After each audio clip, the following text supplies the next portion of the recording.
Pues, ¿cuáles serían las principales diferencias entre estos tres libros míos sobre los medias? ¿Por qué son tres y no uno?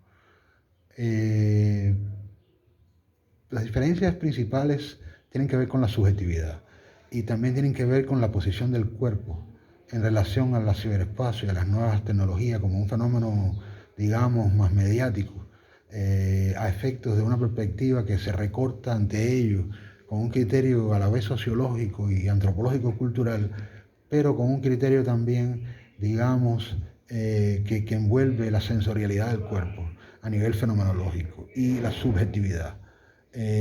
Cada libro intenta distinguir un espacio de axiología para el abordaje de los medios que coincida simultáneamente en términos de subjetividad y en términos del cuerpo, de la sensorialidad del cuerpo, con, con, con lugares desde los cuales fenomenológicamente se organiza nuestra relación con los nuevos medios como expresión actual de lo llamado previamente más media, pero de una nueva naturaleza y de una nueva característica. Entre otras cosas, porque el objetivo de estos libros de alguna manera es avanzar ese filosofar, ese teorizar que puede ir dando con figuras nociológicas, cognitivas, reflexivas, clásicas de análisis, que puedan ventilarnos cuestiones sobre el ser, sobre la subjetividad, sobre la sensibilidad, sobre el self, en formación, es decir, sobre procesos en formación ante los cuales la subjetividad está, digamos, retada y al mismo tiempo seducida a conocerse y a explorarse. Entonces, el presentacional lingüístico es un libro que se sitúa desde un punto de vista que todavía está mirando, digamos, al ciberespacio y al Internet como un fenómeno relativamente lingüístico. Es decir, no significa que estamos distanciándonos de un modo tal que lo estamos viendo como una estructura, como un esqueleto, como si estuviéramos viendo, por ejemplo, la gramática desnuda de un idioma, ¿no?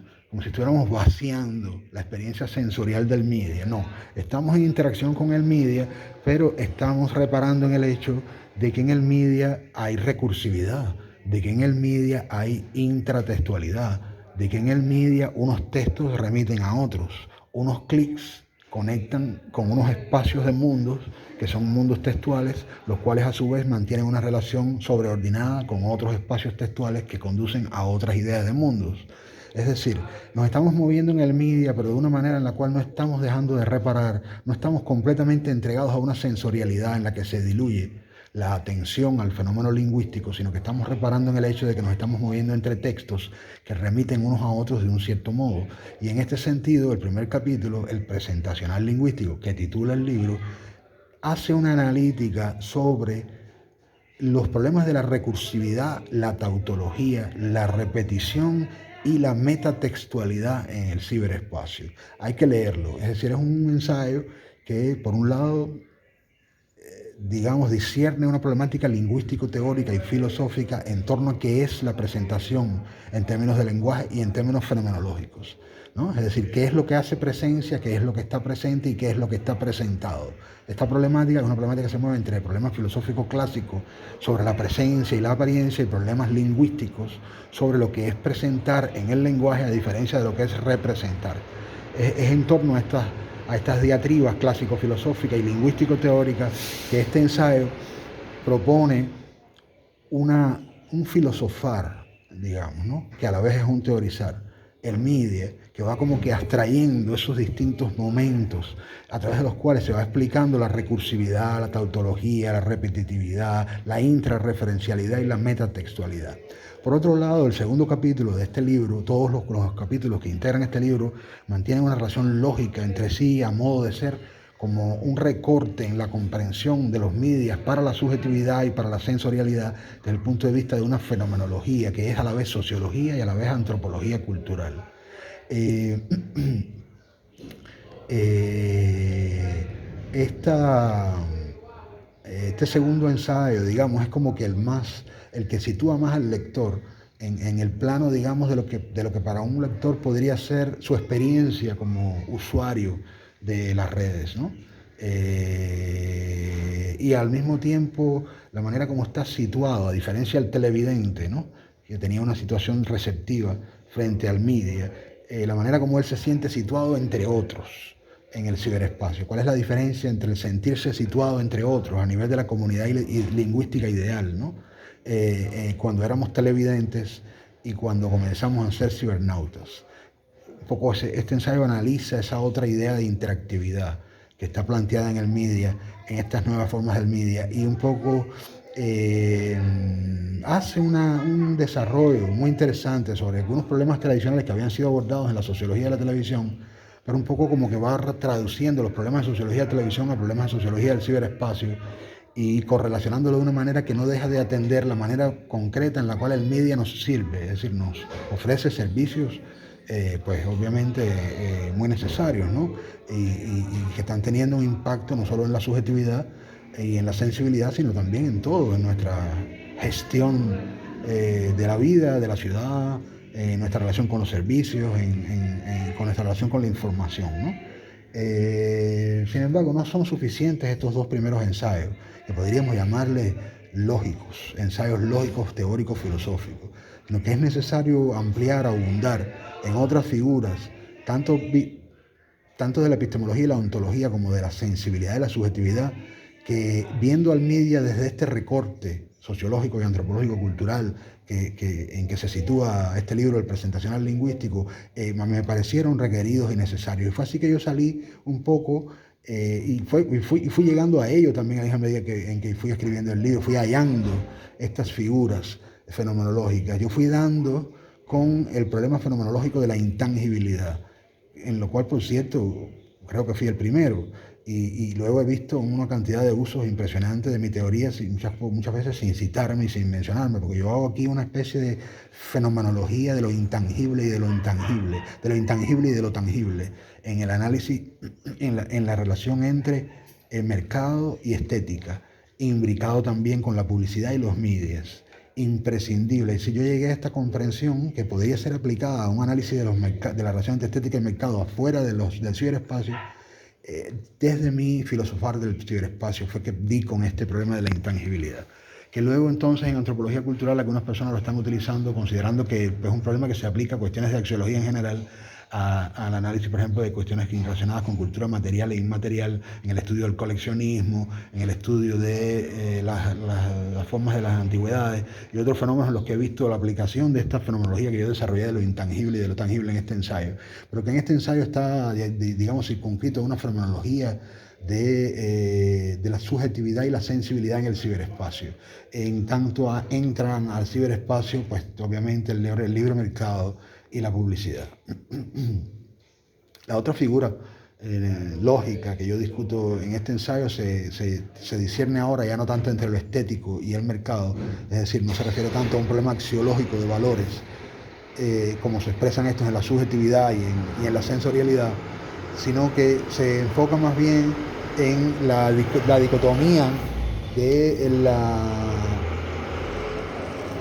la relación entre epistemología y ontología, ¿no? Epistemología es conocimiento, ontología es ser en sí, y cómo es que se da esta relación entre lo que es en sí y lo que se percata que es desde un sujeto que toma distancia ante ello y repara en ello. Es decir, cómo puede moverse aquí la relación entre lo lógico y lo ontológico, entre lo cognitivo y lo que simplemente es, ¿no? Entre el ser en sí de algo y el reparar en ello.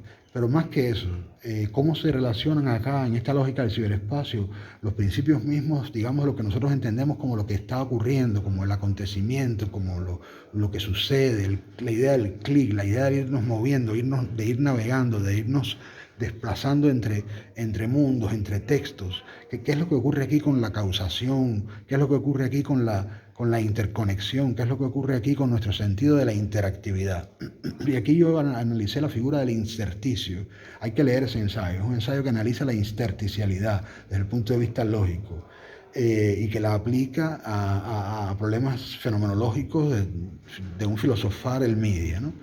Luego también yo consideré que era relevante desde esta perspectiva en la que yo recorté con el presentacional lingüístico, el análisis de los medios, la idea de una cierta estratificación que me la dio el mismo análisis metatextualizado e intratextualizado, ¿no? El mismo análisis en capas, en niveles, a que conduce la comprensión lingüística de la recursividad, la tautología y la presentacionalidad del media, ¿no? Y ese movernos entre textos y mundos. Es decir, yo a través del mismo análisis, de estos mismos análisis del primer capítulo, del segundo, y de estas dos figuras lógicas, ¿no? La intersticialidad y la intangibilidad, llegué a la idea de que nos faltaba también una cierta comprensión estratigráfica, es decir, que hay estrato en el ciberespacio, estratificación sobre todo hermenéutica, y los años me han dado la razón de que hay estratificación hermenéutica en el ciberespacio, porque podríamos decir que en el momento en que yo concebí ese libro, yo basado los tres en mi experiencia en Houston, todavía no existía una serie de medios más nuevos, más recientes, que han salido nuevas tecnologías más participativas, como por ejemplo Facebook, Instagram, incluso las nuevas plataformas de autopublicación, una cantidad de nuevos dispositivos tecnológicos que son mucho más participativos. Es decir, yo escribí estos libros todavía así, donde ya a fines de los 90, ¿no? Es decir, donde todavía digamos, el internet sí ya tenía un nivel de conectividad muy sofisticado y era fenomenal, pero todavía en la posición del cibernauta era más pasiva, digamos, ¿no? No había todavía esa participación que hay hoy. Pero sin embargo, toda esa participación que hay hoy lo que hace es confirmarme esa estratificación que yo analizaba en ese ensayo, ¿no? Es decir, yo hablaba de una estratificación hermenéutica y en ese momento para mí era solo una manera de dar con una cierta manera en la que trabaja la elucidación de sentido respecto al media, que todavía yo no la tenía suficientemente gráficamente estructurada como una cosa totalmente estratigráfica, pero se llama así, con fines del estrato, se llama ese siguiente capítulo. Y sí, efectivamente, lo que ha ocurrido con la tecnología después viene un poco a confirmar que yo tenía la razón. El capítulo que cierra el presentacional lingüístico después de Confines del Estrato es entonces un capítulo pues sobre qué va a ser, sino precisamente sobre un problema que podríamos decir que estaba implícito a ciertas preguntas de mi primer libro, Bordes y Desbordes del Arte, Sociología del Transarte, pero no del todo y ni para nada ampliamente desarrollado, y este ensayo que cierra el presentacional lingüístico se enfoca en ello, que es cómo el advenimiento de las nuevas tecnologías, incluso antes del surgimiento del Internet y todo esto, desde el principio del siglo XX, es un reto para los parámetros premodernos sobre la ontología, sobre el ser en sí de las cosas. Y es un ensayo que un poco intenta ofrecer como una visitación bastante resumida, muy analítica, muy sintética, sobre cómo algunos de los pensadores principales, digamos así, de la generación previa a mí, ¿no? De algunos de los que me han influido a mí, de los que yo soy generación, sus hijos, digamos, nietos en algunos casos, hijos en otros, generacionalmente, biológicamente, digamos, cómo se las arreglaron para negociar en el pensamiento, en los modos del filosofar y en el discursar mismo sobre el ser en sí de la filosofía, estos retos que para la ontología ha tenido la modernidad. Ahí hablo de Derrida, hablo de Habermas, hablo de Deleuze, hablo de algunos pensadores de fin de siglo. Los otros dos libros entonces sobre el media ya verán cómo son diametralmente distintos al presentacional lingüístico. ¿Qué es lo que ocurre? ¿Cuál es la diferencia? El ser y la mónada lo que hace es ya salirse completamente de esa mirada lingüístico-lógica al media, ¿verdad? Donde todavía estamos, sí, todavía digamos se percibe algo de ese filosofar los medias como se teorizaban los más medias, aunque ya muy refinado, ¿no? Muy sutilizado a cosas que son propias de una fenomenología del ciberespacio, pero todavía se ve esa cosa como de mirar al media como una cosa colectiva en el presentacional lingüístico, ¿no? En el ser y la mónada hay una cosa como más íntima, es decir, el ser y la mónada todavía tienen la universalidad de estar tratando el problema del ser, que es un problema universal, que es un problema que nos compete a todos, pero en tanto toca ya directamente al ser, está más situado del lado de cómo afecta la sensibilidad el media y de cómo procesamos ya dentro de la subjetividad, ya no cómo buscar las tipificaciones que podrían dar con figuras lógicas generalizables para un filosofar teórico, sociológico, filosófico clásico, sociológico y antropológico cultural del media, sino que aquí hay más una intención de vernosla con ya propiamente cómo el ser se las ve con este mundo de inteligencia artificial, con este mundo, digamos, de efectos especiales, con este mundo de cosas que no responden a nuestra ontología sensible, ¿no?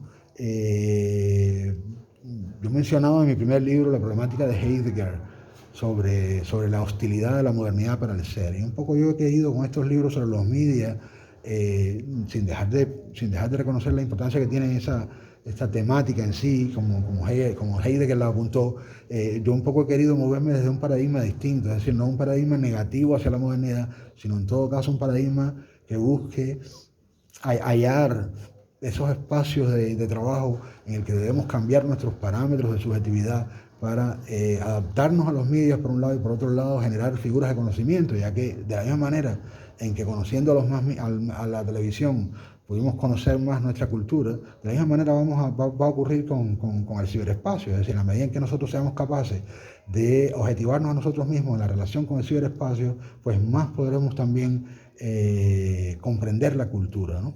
Y hay aquí una serie de retos para la memoria, para el recuerdo, para el ser mismo, para la subjetividad, que para mí era necesario ventilar en un modo que esa aproximación, digamos, lingüístico-lógica no me permitía, ¿no? Con la que me moví en el primer libro sobre los medios. Yo necesitaba un libro más cercano al problema de la persona, ¿no? Más cercano al problema del ser. Y así fue que escribí El ser y la mónada.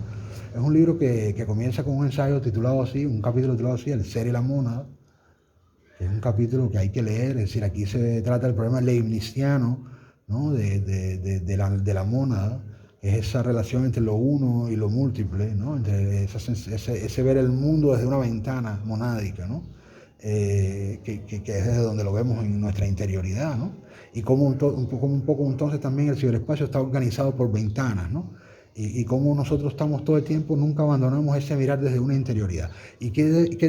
¿Cuál es la relación que se nos plantea aquí con el ser que está siendo y deviniendo en esta interactividad con la inteligencia artificial y con el mundo ciberespacio? ¿Cuál es el tipo de relación con el ser? Aquí hay un desarrollo en torno a problemas sobre filosofía trascendental, filosofía empírica y filosofía hermenéutica, donde se establecen diferencias importantes, ¿no? Sobre cómo ha sido tratada la problemática del ser en estos distintos modos. Y yo digo que, digamos, me posiciono del lado de la hermenéutica para ventilar los problemas del ser, ¿no? Lo cual lleva a una problemática quizás gadameriana, pero tratada desde un punto de vista, pues ya les digo, leibniziano, ¿no? Que concilia una problemática fenomenológica con una problemática hermenéutica, lo cual no es usual, no está dado de ese modo en Gadamer. Luego entonces, a través de este estudio que yo hice en el primer capítulo, yo fui llegando a la conclusión de que una figura crucial para toda esta problemática de la relación entre lo sensible, el ser y los media, era la problemática de la liminalidad, que de por sí es una cosa que también ha influido mucho. Yo he comenzado a ver gente trabajando la liminalidad después, incluso diciendo que la habían trabajado antes, cuando yo nunca me había enterado de eso. Ahora resulta que Turner había trabajado la liminalidad, cosas de las cuales siempre me sorprendo, ¿no? De repente las cosas que yo trabajo de repente empiezan a aparecer por aquí y por allá. No quiero soltar una indirecta ni ponerme negativo, ni mucho menos paranoico, pero sinceramente fui el primero también en tratar esto de esta manera, y creo que debo defender mi territorio en ese sentido, ¿no? Es decir, yo situé aquí la liminalidad como una figura fenomenológica importante.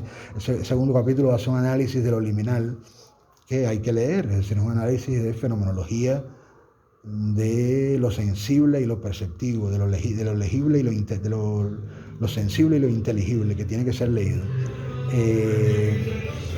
Yo digo que es liminal esencialmente nuestra relación sensible, nuestra relación con el medio. Es la liminalidad la que explica ese lugar de traducción entre lo que ha sido nuestro ser en sí, como un ser sensible, y estas formas del devenir otra cosa, que están envueltas en el ciberespacio, que nos parecen no coincidir con la naturaleza de nuestro ser, pero con las cuales en términos de subjetividad inevitablemente tenemos que trabajar, así como lo tuvimos que hacer con el televisor, con todo lo que paradójicamente nos implicó en el cambio, por ejemplo, de nuestros conceptos de lo que era tradición, nuestros conceptos de lo que era cultura. Tuvieron que pasar a un espacio de mediático, a una comprensión de mediación de la cultura. Pues digamos que así como en la sociología de la televisión tuvimos que dar con una serie de figuras que nos llevaron a comprender nuestra subjetividad, lo tenemos que hacer también con el ciberespacio. Y estos libros un poco van en esa dirección. El esfuerzo que intentan hacer a nivel filosófico y antropológico es el de ir avanzando estos problemas.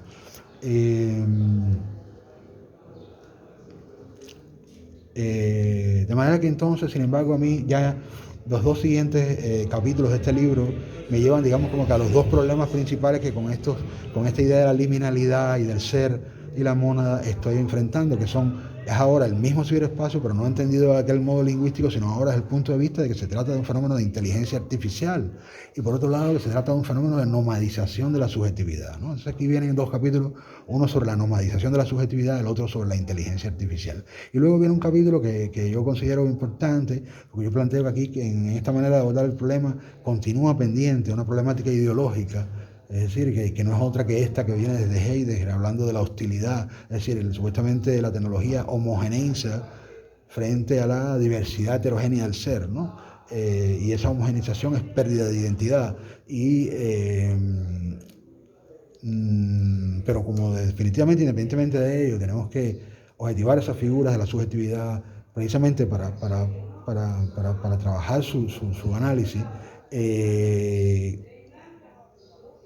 Faltaba, me parecía a mí, un ensayo sobre la ideología, ¿no? Creo que en este libro eso es lo que venía al caso. Era un capítulo sobre la ideología, que yo llamo arqueología de la ideología, ¿no? Es decir, vamos a tener que hacer una arqueología de la ideología para dar con todos estos problemas. Y luego también vamos a tener que ser elusivos, en el sentido posmodernista, ¿no? Vamos a tener que ser elusivos, evitar ciertos lugares comunes, que es el capítulo que cierra el libro, que se llama La ilusión y la imago. Pues yo creo que ya queda bastante claro, ¿no? Que se trata de dos libros sobre lo mismo, pero completamente distintos uno del otro. Y el tercer libro, Lo dado y lo no dado, igualmente traza entonces una tercera manera de aproximar el problema de los medios, específicamente, que en este caso yo le llamaría una perspectiva, un recorte ambientalizado, ¿no? Es decir, mientras el primero es lingüístico, lógico, el segundo se refiere al ser y la sensibilidad, la tercera aproximación se lo enfoca desde el punto de vista, lo que se llama en inglés environment, ¿no? Es decir, estamos en un setting, en nuestra vida cotidiana, en la que transcurre entre el día y la noche nuestra vivencia, nuestra experiencia diaria, ¿verdad? En el cual estamos conectados en un ambiente, ¿verdad? Donde vivimos, en un hábitat. Todos estos medios tienen una implicación importante a nivel ambiental, ¿no? Y entonces ahí, entrándole desde el punto de vista ambientalista, también en términos filosóficos y sociológicos, la lógica filosófica y analítica conduce en una dirección completamente diferente a los dos libros anteriores. Ahora, los problemas que pasan al primer plano, por ejemplo, en el primer capítulo, que se llama El Fenoménico, son precisamente los problemas fenoménicos, pero ya propiamente no de la subjetividad interna, sino de esa environmentalidad, ¿no? de ese universo en el que nos estamos moviendo, que es un ambiente, que es un ecosistema de hábitat, ¿no? Y ahí va un análisis de ese fenoménico, digamos, que podríamos decir define al ciberespacio, que tendría que leerse, ¿no? Yo hago como una especie de, lo cual también creo que fui el primero, de análisis que habla del inner time, que habla del inner time, o sea, de un time, y de ese time inner que está como suspendido, de un tiempo suspendido que es un tiempo orbital. La idea de conectividad en el media, vista no ahora como el primer libro en conexión con los otros dentro de una comunidad lingüística ideal, sino vista desde el punto de vista de cómo funciona para la experiencia ambiental, ¿no? De la persona. Es decir, estamos como orbitando, yo hablo incluso de planetas, ¿no? Estamos como orbitando en un inner time, ¿no? Y hay todo un análisis del fenoménico relacionado a ese inner time. Pues ¿a qué conduce esto? A lo estético. Y entonces el tercer capítulo del libro, el segundo capítulo es Lo dado y lo no dado, dado que es precisamente el movernos entre lo que nos diga predado y lo que está siendo continuamente inventado, porque el ciberespacio es una continua invención creativa. La problemática epistemológica principal por la que atraviesan, digamos, los distintos problemas que hacen colindar aquí cuestiones de filosofía, cuestiones de sociología y cuestiones de antropología. El tercer capítulo, entonces, como decía, es que esta manera de ver el media nos lleva a la estética, ¿no? Es un ensayo que se llama La estética y el tiempo, que hay que leer, ¿no? Es un ensayo muy abstracto, muy filosófico. Luego le sigue un ensayo que se llama El ritual en los mundos tecnológicos de la vida cotidiana, es decir, donde hay un análisis de la ritualidad, ¿no? Cotidiana, que está envuelta en esta environmentalidad del ciberespacio. También hay un capítulo que se refiere al turismo, a la cultura material e inmaterial desde el punto de vista de un cierto turistear, ¿no? Es decir, hay una relación aquí con una especie de turismo de la realidad, el cual, por cierto, está mencionado también en el Ser y la Mónada cuando hablo de la nomadización. Y finalmente hay un ensayo que es el que cierra el libro, pues, que hace arriesga, pudiéramos decirle así metodológicamente, la posibilidad de incursionar los componentes de antropología cultural y de etnografía en una teoría de la cultura que busque no trabajar separándonos entre el media y la cultura, sino que busque de alguna manera que trabajar con el media puede ser también trabajar el estudio cultural, el análisis de la cultura. Es decir, que el media nos puede ayudar en nuestra relación con la cultura, incluso en el mismo estudio de campo, en el mismo trabajo, cuando estamos trabajando en empiricidades que ya se refieren a mundos sociales concretos de cultura, ¿no? Entonces es un ensayo que hace como una especie de resitúa la problemática de la antropología cultural y la etnografía desde el punto de vista del debate sobre el lenguaje irreferente, como este debate encuentra su forma en la filosofía analítica, en el periodo del positivismo lógico, específicamente prestando atención a la relación entre el lenguaje científico y el lenguaje de sentido común. Hay un desarrollo aquí que intenta, a través de la relación entre lenguaje y referencia, entre lenguaje y realidad, en la filosofía analítica, conectar ciertos problemas de antropología cultural y etnografía, como estos problemas tendrían que ser llamados y revisitados para, en un filosofar el media que lo está viendo de manera ambientalizada, comprender cómo nosotros podemos hacer estudios culturales y estudios, digamos, de formas empíricas de la cultura que no se descindan del media, considerándolo como una cosa ajena a una cultura empírica con la que estamos trabajando, sino que entendamos que el media es una vía también para comprender la cultura. Digamos que esta sería ¿no? Y a modo de resumen, así como recién hice con algunas referencias en bibliografía general en mis dos libros de sociología del arte, ¿no? Bordes y desbordes del arte, sociología del transarte y el sujeto en la creatividad, que les di como unas referencias a la bibliografía. Me faltó, por cierto, en Bordes y desbordes mencionar también a Jean-François Lyotard, su libro La diferencia, yo lo cito también. Incluso hago referencias, menciono un ensayo de Jameson que se llama La necesidad de mapas en ese libro. En estos otros libros sobre medias, las referencias, en todos está Adorno, por supuesto, aquí hay una mayor preponderancia a Frankfurt en estos libros, en todos está Adorno mencionado, en la bibliografía general, ¿no? En el presentacional lingüístico está Derrida, debido a los problemas fenomenológicos sobre la presencia que Derrida, de una manera que no se refiere a la media, ha trabajado.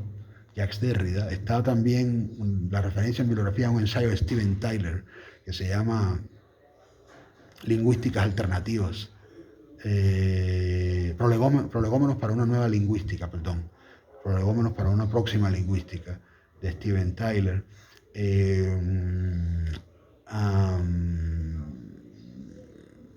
Está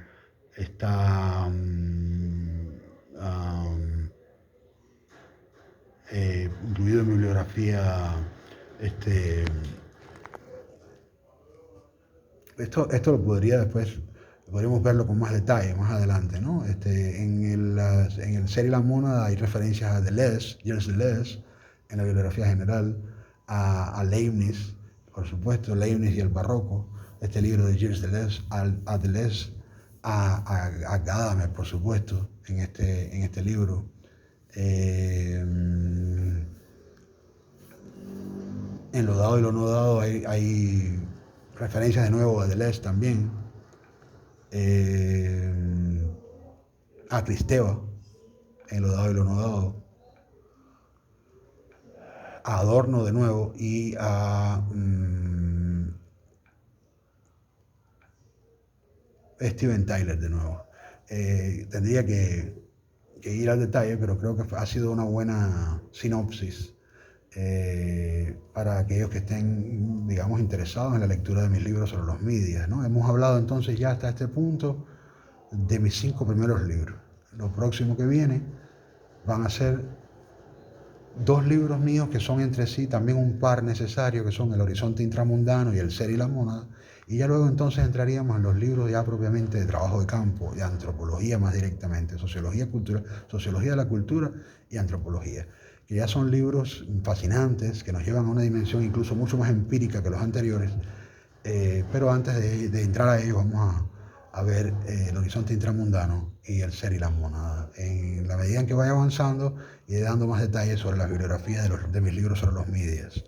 Espero lo hayan disfrutado y seguimos en contacto. Gracias.